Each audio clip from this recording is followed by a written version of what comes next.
नमस्कार साथियों, आप सबका स्वागत है अपनी YouTube चैनल कल्पना हिंदी एकेडमी पर। साथियों, हम आज की क्लास शुरू करते हैं और हमारा आज का पहला प्रश्न है, अपभ्रंश शब्द का प्रयोग सर्वप्रथम किसने किया? अपभ्रंश शब्द का सर्वप्रथम प्रयोग किसने किया? आपके पास ऑप्शन है भरत, पतंजलि, राजशेखर या भामा। तो साथियों, इसका सही आंसर क्या होगा? बिल्कुल सही। जिन साथियों ने ऑप्शन नंबर 2 बताया है उनका आंसर सही है। अपभ्रंश शब्द का सर्वप्रथम प्रयोग पतंजलि के महाभाष्य में मिलता है। ठीक है। और कई बार ये प्रश्न भी बनता है कि अपभ्रंश में कुल कितने स्वर हैं? कुल कितने स्वर है अपभ्रंश में? बिल्कुल सही। अपभ्रंश में कुल 8 स्वर हैं। हमारा अगला प्रश्न है, आलाह किस ऋतु में गाया जाता है? आलाह जो है वो किस ऋतु में गाया जाता है? आपके पास ऑप्शन है शरद ऋतु, ग्रीष्म ऋतु, वर्षा ऋतु या वसंत ऋतु। तो साथियों, आपने बताना है कि जो आला है वो किस ऋतु में गाया जाता है। बिल्कुल सही। जिन साथियों ने ऑप्शन नंबर 3 बताया है उनका आंसर सही है। आला जो है वो वर्षा ऋतु में गाया जाता है। हमारा अगला प्रश्न है, कवि वचन सुधा पत्रिका का प्रकाशन वर्ष क्या है? कवि वचन सुधा जो कि एक पत्रिका है, इसका प्रकाशन वर्ष क्या है? आपके पास ऑप्शन है 1879 ईस्वी, 1865 ईस्वी या 1867 ईस्वी या 1868 ईस्वी। तो साथियों, इसका सही आंसर बताना है आपको। कवि वचन सुधा पत्रिका जो कि भारतेंदु हरिश्चंद्र जी की है, इसका प्रकाशन वर्ष क्या है? बिल्कुल सही। जिन साथियों ने ऑप्शन नंबर 4 बताया है उनका आंसर सही है। कवि वचन सुधा पत्रिका का प्रकाशन वर्ष 1868 ईस्वी माना जाता है। और यह कहाँ से प्रकाशित हुई थी? तो काशी से। और यह भारतेंदु हरिश्चंद्र जी की पत्रिका है। हमारा अगला प्रश्न है, मतीराम द्वारा रचित ग्रंथ है। मतीराम द्वारा रचित ग्रंथ कौन सा है? आपके पास ऑप्शन है जगत विनोद, ललित ललाम, रसचंद्रिका या कृष्णायन। तो साथियों, इसका सही आंसर क्या होगा? मतीराम द्वारा रचित ग्रंथ का नाम बताना है आपको। बिल्कुल सही। जिन साथियों ने ऑप्शन नंबर 2 बताया है उनका आंसर सही है। ललित ललाम जो है वो मतीराम द्वारा रचित ग्रंथ है। कई बार मतीराम का प्रथम ग्रंथ भी पूछा जाता है। तो इनके प्रथम ग्रंथ का नाम क्या है? फूल मंजरी। ठीक है। हमारा अगला प्रश्न है, रामधारी सिंह दिनकर को भारतीय ज्ञानपीठ पुरस्कार प्राप्त हुआ था। रामधारी सिंह दिनकर को जो है वो भारतीय ज्ञानपीठ पुरस्कार प्राप्त हुआ था। तो किस रचना के लिए हुआ था? आपके पास ऑप्शन है रश्मिरथी, परशुराम की प्रतीक्षा, कुरुक्षेत्र या उर्वशी। तो साथियों, आपने बताना है कि रामधारी सिंह दिनकर को जो ज्ञानपीठ पुरस्कार मिला था वो किस रचना के लिए मिला था और कब मिला था। बिल्कुल सही। जिन साथियों ने ऑप्शन नंबर 4 बताया है उनका आंसर सही है। उर्वशी पर जो है वो रामधारी सिंह दिनकर को 1972 ईस्वी में ज्ञानपीठ पुरस्कार प्राप्त हुआ था। ठीक है। अगर हम बात करें कि सबसे पहले ज्ञानपीठ पुरस्कार किसको मिला था, किस रचना के लिए मिला था, तो सुमित्रानंदन पंत को चिदंबरा के लिए 1968 ईस्वी में मिला था। हमारा अगला प्रश्न है, परीक्षा गुरु उपन्यास में कितने प्रकरण हैं? परीक्षा गुरु जो कि उपन्यास है, इसमें कुल कितने प्रकरण हैं? आपके पास ऑप्शन है 41, 35, 42 या 27। तो साथियों, आपने बताना है कि इसमें कुल कितने प्रकरण हैं। बिल्कुल सही। जिन साथियों ने ऑप्शन नंबर ए बताया है उनका आंसर सही है। इसमें कुल जो है वो 41 प्रकरण है। परीक्षा गुरु उपन्यास के उपन्यासकार कौन है? तो लाला श्रीनिवास दास। और उसका रचनाकाल क्या है? 1882 ईस्वी। हमारा अगला प्रश्न है, उत्तर प्रदेश सरकार ने 1947 में जो लिपि सुधार समिति गठित की उसके अध्यक्ष इनमें से कौन थे? प्रश्न एक बार रिपीट। उत्तर प्रदेश सरकार ने 1947 में जो लिपि सुधार समिति गठित की उसके अध्यक्ष इनमें से कौन थे? आपके पास ऑप्शन है बीजी खेर, आचार्य नरेंद्र देव, महात्मा गांधी या भारतेंदु हरिश्चंद्र। तो साथियों, इसका सही आंसर बताना है आपको। बिल्कुल सही। जिन साथियों ने ऑप्शन नंबर 2 बताया है उनका आंसर सही है।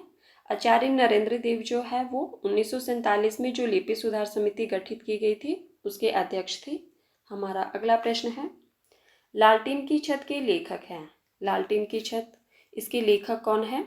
आपके पास ऑप्शन है उषा प्रेमवदा, भीष्म साहनी, नरेंद्र कोहली या निर्मल वर्मा। तो साथियों इसका सही आंसर क्या होगा? लालटेन की छत, इसके लेखक कौन है? बिल्कुल सही। जिन साथियों ने ऑप्शन नंबर 4 बताया है उनका आंसर सही है। यह रचना जो है वो निर्मल वर्मा की है। हमारा अगला प्रश्न है, सरस्वती पत्रिका के संपादक का भार महावीर प्रसाद द्विवेदी ने कब ग्रहण किया? ठीक है, सरस्वती पत्रिका जो है इसका संपादक भार जो है वो महावीर प्रसाद द्विवेदी ने कब ग्रहण किया? आपके पास ऑप्शन है 1900 ईस्वी, 1903 ईस्वी, 1921 ईस्वी या 1901 ईस्वी। तो साथियों आपने बताना है कि महावीर प्रसाद द्विवेदी जो है वो सरस्वती पत्रिका के संपादक कब बने? बिल्कुल सही। जिन साथियों ने ऑप्शन नंबर 2 बताया है उनका आंसर सही है, 1903 ईस्वी में। हमारा अगला प्रश्न है, माटी की मूर्ति किस विधा की रचना है? माटी की मूर्ति किस विधा की रचना है? आपके पास ऑप्शन है रेखाचित्र, आत्मकथा, निबंध या रिपोर्टाज। तो साथियों आपने बताना है कि जो माटी की मूर्ति रचना है इसकी विधा क्या है? बिल्कुल सही। जिन साथियों ने ऑप्शन नंबर ए बताया है उनका आंसर सही है। यह एक रेखा चित्र है और किसका है ये? रामदीक्ष बेनीपुरी का। और इसका रचना काल क्या है? तो 1946 ईस्वी। हमारा अगला प्रश्न है, निम्नलिखित में से मारवाड़ी की उपबोली है। आप लोगों को मारवाड़ी की उपबोली बतानी है। आपके पास ऑप्शन है रतलामी, अहीरवाटी, शेखावटी या हाड़ौती। तो साथियों इसका सही आंसर क्या होगा? मारवाड़ी की उपबोली बतानी है आपको।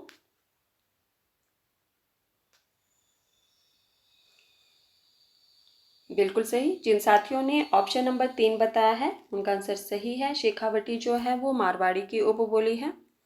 अगर हम बात करें रतलामी किसकी उपबोली है, तो रतलामी जो है वो मालवी की उपबोली है।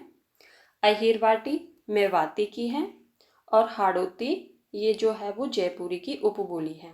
हमारा अगला प्रश्न है, कबीरदास की भाषा थी। कबीरदास की भाषा क्या थी? आपके पास ऑप्शन है ब्रज, कन्नौजी, सदुक्कड़ी या खड़ी बोली। तो साथियों आपको बताना है कि कबीरदास की भाषा कौन सी थी। कबीरदास जिनका जन्म 1398 ईस्वी माना जाता है, इनकी भाषा बतानी है आपको। बिल्कुल सही। जिन साथियों ने ऑप्शन नंबर 3 बताया है उनका आंसर सही है। कबीरदास की भाषा जो है वो सदुक्कड़ी मानी जाती है। और किसने माना है? तो रामचंद्र शुक्ल ने। ठीक है, अब आप लोगों ने मुझे कमेंट करके बताना है कि कबीर की भाषा को जो है वो पंचमेल खिचड़ी किसने कहा है। कबीर की भाषा को पंचमेल खिचड़ी किसने कहा है? आप लोगों ने कमेंट बॉक्स में कमेंट करके मुझे बताना है। हमारा अगला प्रश्न है, हमारा अगला प्रश्न है, नयन जो देखा कमल सा, निर्मल नीर शरीर, हंसत जो देखा हंस भा, दसन जयोति नगहीर। ये प्रस्तुत पंक्तियों के रचयिता कौन है? आपके पास ये पंक्तियां दी गई है कि नयन जो देखा कमल सा, निर्मल नीर शरीर, हंसत जो देखा हंस भा, दसन जयोति नगहीर। इन पंक्तियों के रचयिता कौन है? आपके पास ऑप्शन है तुलसीदास, जयशंकर प्रसाद, जायसी या कबीरदास। तो साथियों आपने बताना है कि इन पंक्तियों के रचयिता कौन है।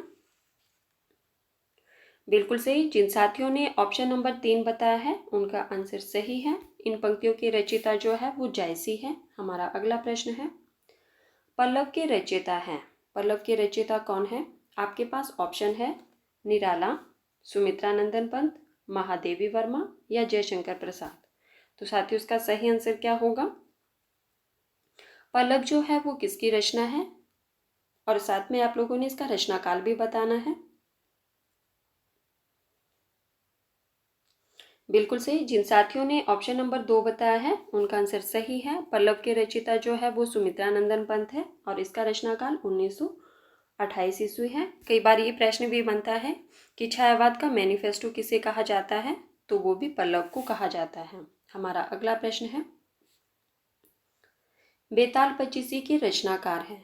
बेताल पचीसी के रचनाकार कौन है? आपके पास ऑप्शन है लल्लूलाल, सदल मिश्र, नाभादास या सूरती मिश्र। तो साथियों इसका सही आंसर क्या होगा? बेताल पचीसी जो है वो किसकी रचना है? बिल्कुल सही। जिन साथियों ने ऑप्शन नंबर 4 बताया है उनका आंसर सही है। बेताल पचीसी के रचनाकार जो है वो सूरती मिश्र है। हमारा अगला प्रश्न है, राह के दीपक किसकी काव्य कृति है? राह के दीपक किसकी काव्य कृति है? आपके पास ऑप्शन है जैनेन्द्र, दुष्यंत कुमार, रांगे राघव या सुमित्रा नंदन पंत। तो साथियों इसका सही आंसर क्या होगा? बिल्कुल सही। जिन साथियों ने ऑप्शन नंबर 3 बताया है उनका आंसर सही है। राह के दीपक जो है वो रांगे राघव की काव्य कृति है। हमारा अगला प्रश्न है, काव्यालंकार सूत्रवृत्ति किसकी रचना है? आपके पास ये रचना दी गई है काव्यालंकार सूत्रवृत्ति। इसके रचनाकार कौन है? आपके पास ऑप्शन है रुद्रट, वामन, शंकुक या भामह। तो साथियों आपने बताना है कि किसकी रचना है। बिल्कुल सही। जिन साथियों ने ऑप्शन नंबर 2 बताया है उनका आंसर सही है। काव्यालंकार सूत्रवृत्ति के रचनाकार जो है वो वामन है। हमारा अगला प्रश्न है, कुकुरमुता के रचनाकार कौन है? कुकुरमुता के रचनाकार कौन है? आपके पास ऑप्शन है सूर्यकांत त्रिपाठी निराला, महादेवी वर्मा, जयशंकर प्रसाद या सुमित्रा नंदन पंत। तो साथियों इसका सही आंसर क्या होगा?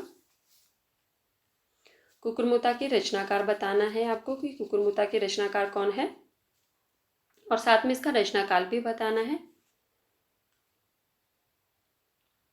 बिल्कुल सही। जिन साथियों ने ऑप्शन नंबर 1 बताया है उनका आंसर सही है। कुकुरमुता के रचनाकार सूर्यकांत त्रिपाठी निराला है और इसका रचनाकार 1942 ईस्वी है। साथियों जो पहली बार चैनल पर आए हैं प्लीज़ वो चैनल को सब्सक्राइब कर देना और वीडियो को ज़्यादा से ज़्यादा शेयर कर देना ताकि दिन प्रतिदिन हमारे साथियों की संख्या जो है वो बढ़ती जाए। हमारा अगला प्रश्न है, ग का उच्चारण स्थान कौन सा है? आप लोगों ने ग का उच्चारण स्थान बताना है। आपके पास ऑप्शन है मूर्धा, कंठ, तालु या दंत। तो साथियों इसका सही आंसर क्या होगा? ग का उच्चारण स्थान क्या होता है? बिल्कुल सही। जिन साथियों ने ऑप्शन नंबर 2 बताया है उनका आंसर सही है। ग का उच्चारण स्थान जो है वो कंठ है।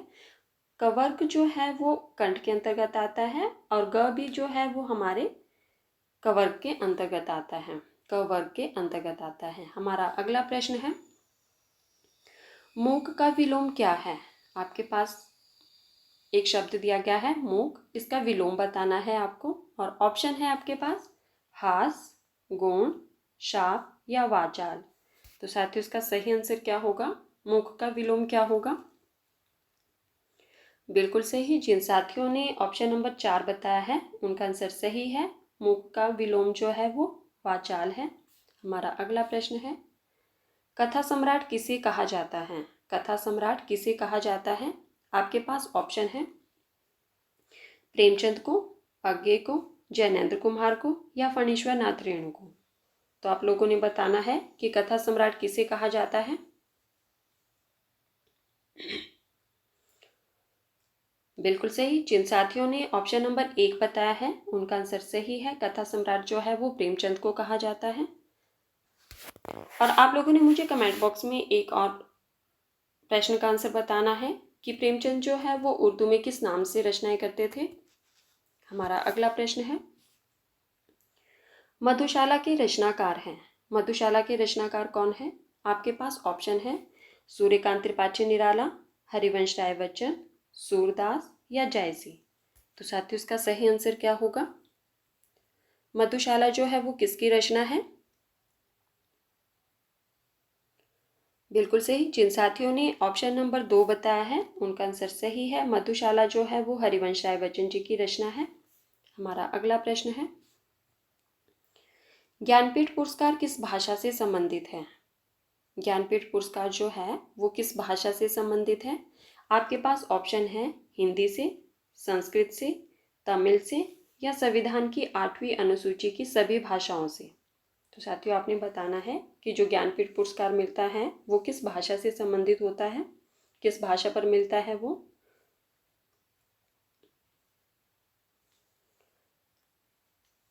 तो साथियों इसका सही आंसर होगा ऑप्शन नंबर 4। ज्ञानपीठ पुरस्कार जो है वो संविधान की 8वीं अनुसूची की सभी भाषाओं से संबंधित रचनाओं के लिए मिलता है। हमारा अगला प्रश्न है, मृगनयनी उपन्यास के रचनाकार हैं। मृगनयनी उपन्यास के रचनाकार कौन है? आपके पास ऑप्शन है यशपाल, उपेंद्रनाथ अश्क, जैनेन्द्र कुमार या वृंदावन लाल वर्मा। तो साथियों इसका सही आंसर क्या होगा? मृगनयनी जो कि एक उपन्यास है, इसके रचनाकार बताने हैं आपको कि इसके रचनाकार कौन है। बिल्कुल सही। जिन साथियों ने ऑप्शन नंबर 4 बताया है उनका आंसर सही है। मृगनयनी उपन्यास जो है वो वृंदावन लाल वर्मा का है और इसका रचनाकाल क्या है? तो इसका रचनाकाल 1950 ईस्वी है। हमारा अगला प्रश्न है, हिंदी साहित्य में प्रयोगवाद के प्रवर्तक का नाम है। हिंदी साहित्य में जो प्रयोगवाद है उसके प्रवर्तक का नाम बताना है आपको। आपके पास ऑप्शन है सूर्यकांत त्रिपाठी निराला, अज्ञे, सुमित्रानंदन पंत या जयशंकर प्रसाद। तो साथियों प्रयोगवाद के प्रवर्तक कौन माने जाते हैं? बिल्कुल सही। जिन साथियों ने ऑप्शन नंबर 2 बताया है उनका आंसर सही है। प्रयोगवाद के प्रवर्तक जो है वो अज्ञे जी माने जाते हैं, जबकि प्रयोगवाद शब्द का सबसे पहले प्रयोग नंद दुलारे वाजपेयी ने किया था। अब आप लोगों ने मुझे कमेंट बॉक्स में कमेंट करके बताना है कि प्रयोगवाद का समय क्या माना जाता है। ठीक है, प्रयोगवाद का समय क्या माना जाता है, आप लोगों के लिए ये प्रश्न है और आप सब लोगों ने इसका आंसर देना है कमेंट बॉक्स में। तो साथियों ये थे आज के हमारे कुछ महत्वपूर्ण प्रश्न जिन पर हमने चर्चा की। प्लीज़ सभी लोग वीडियो को लाइक कर देना और ज़्यादा से ज़्यादा शेयर भी कर देना। धन्यवाद।